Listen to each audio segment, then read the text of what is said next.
பாலக்கீரை தொக்கு இதை போட்டு இப்போ நான் சாப்பிட போகிறேன். வாங்க சாப்பிட்லாம். கீரை ஒரே மாதிரி செய்கிறத விட இந்த மாதிரி செய்து சாப்பிட்டா ரொம்ப நல்லாயிருக்கும். பாலக்கீரையில் தொக்கு.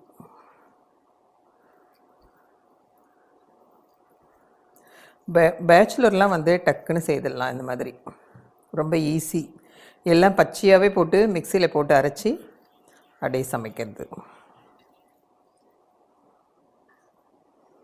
பாருங்கள், நல்ல கலர்ஃபுல்லாக நல்லாயிருக்கு. வாங்க சாப்பிட்லாம்.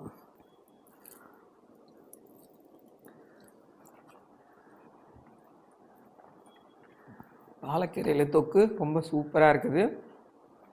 பேச்சுலர்லாம் ரொம்ப ஈஸியாக செய்யலாம். இது எப்படி செய்கிறதுன்னு வாங்க வீடியோவில் போய் பார்க்கலாம். அதுக்கு தேவையான பாலக்கீரை, வெங்காயம், பூண்டு, தக்காளி நல்லா இந்த மாதிரி பொடியாக கட் பண்ணி வச்சுக்கணும். ஒரு கட்டு கீரை எடுத்து வச்சுருக்கேன். மிக்ஸி ஜாரில் வெங்காயம், பூண்டு எல்லாமே பச்சையாகவே போட்டு அரைக்கலாம். நம்ம வீட்டு மிளகாத்தூள், கல்பனாஸ் ஃபுட்ஸில் நம்ம வீட்டு மிளகாத்தூள் 1.5 ஸ்பூன் போட்டிருக்கேன். மஞ்சத்தூள் போட்டுக்கலாம்.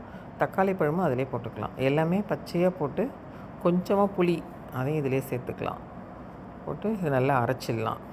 இந்த அளவு பேஸ்ட்டாக அரைச்சி வச்சுக்கலாம்.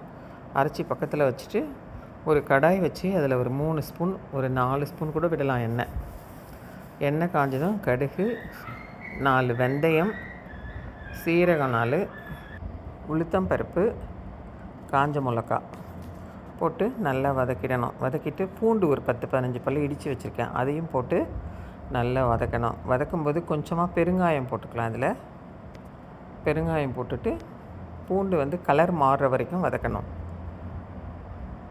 வதக்கிட்டு நம்ம பேஸ்ட் அரைச்சி வச்சுருக்கோம் இல்லைங்களா, அதையும் இதில் போட்டு நல்லா வதக்கணும்.